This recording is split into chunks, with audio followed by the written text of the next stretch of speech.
Each drug dealer, over a period of their life, his or her life, will kill 500 people, Americans mostly. 500, think of it.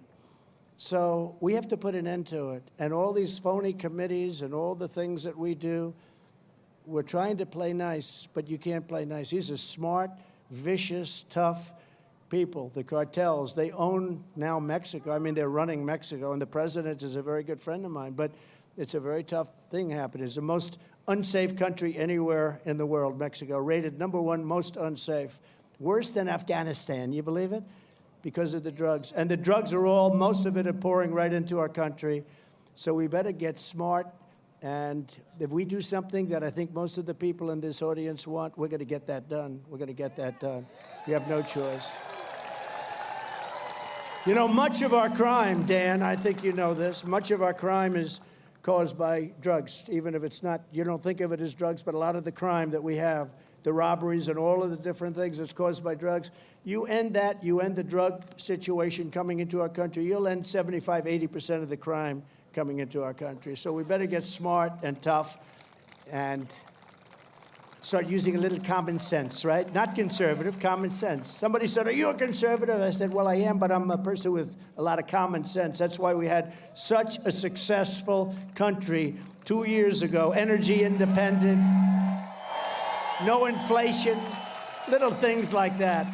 Since the end of the Trump administration, the drug cartels have seen their revenue skyrocket by an astounding 2,500%. If they were a Wall Street company, their stock would be through the roof.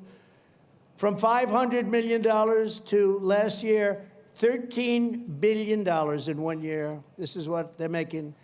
The choice this November is simple. Democrats will defund the police. Republicans will defund the cartels. Under my leadership, we waged a very tough war on the cartels. We ended catch and release. We stopped asylum fraud. We deported illegal alien gang members by the thousands and thousands. We sent them back, got them the hell out of our country. And the other countries didn't want to take them back, but we were giving them a lot of money. I said, how much money do we give El Salvador and Honduras and these various countries? They said, sir, approximately $750 million a year. I said, that's a lot. So I said, what's the problem? They said, they won't take them back. They won't take MS-13 back, sir. They will not do it. They're not going to take them back, sir. They've told us no. They wouldn't do it under the Barack Hussein Obama administration. They wouldn't do it. They wouldn't do it. So I said, that's when I said, how much do we pay them? You know what they do? When we fly in with a plane, they'd put planes on the runway so that we couldn't land. When the buses came in, they'd stop them at the border, send them back to, they didn't want their MS-13 people back, even though they came from various places. So I said, here's what you do. We give them $750 million a year. Tomorrow, put out a statement, or today, I think I said today, like this afternoon, put out a statement that we're not paying them anymore. We're not paying them anymore. And we did, and the following morning, I got a call from the 3 primary countries, and Guatemala, Honduras, El Salvador. President, we understand you're unhappy. I said, well, you know, well, you won't take MS-13 back, Uncle Sam. Look at Uncle Sam. Stand up, Uncle Sam. He's the greatest. They're trying to cancel Uncle Sam. You know that, right? Uncle Sam is no longer politically correct. You're always going to be politically correct. No, they want to cancel. But they said, President, we understand you're unhappy. I said, yeah, you won't take back the people that you send. Because they send them. They don't just come. They send them. They make it easy for them. They send them. Don't be stupid. They keep their good people. They fight like hell that the good people don't leave. The bad people, they say, send them to the stupid people at the United States. They'll take them.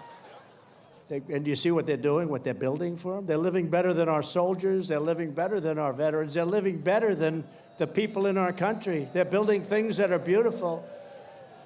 But they said, we hear you have. I said, look, here's the story.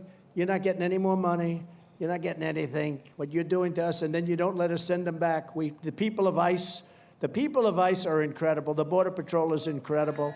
All of the law enforcement's incredible. I said, you won't take them back. And they said, this is going on for 10 years. You're not taking them back, so they come in here. You won't allow them back. And you know what? I think you're very smart in doing that. But here's the story. We're not paying you $750 million a year. President, may we call you back in 10 minutes? Absolutely. Calls me back in a minute. President, we've decided that it would be an honor to take MS-13 back to our country. It would be a great, great honor. We will take them back, sir, and we will do it. Please. I mean, they'd build new airports if we needed it.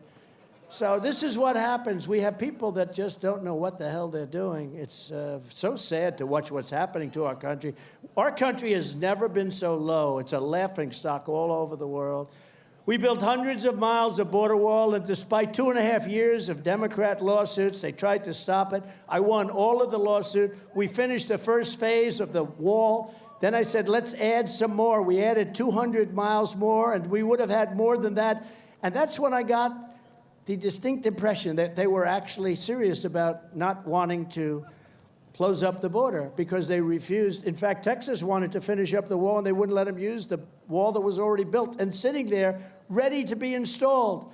In 3 weeks, the additional wall that I didn't even say we were going to do, but we needed it, was going to be built. The wall is why we had the best numbers in the history of our country. We had very few people relatively coming in, and we really stopped human trafficking to a large extent, and we stopped drugs.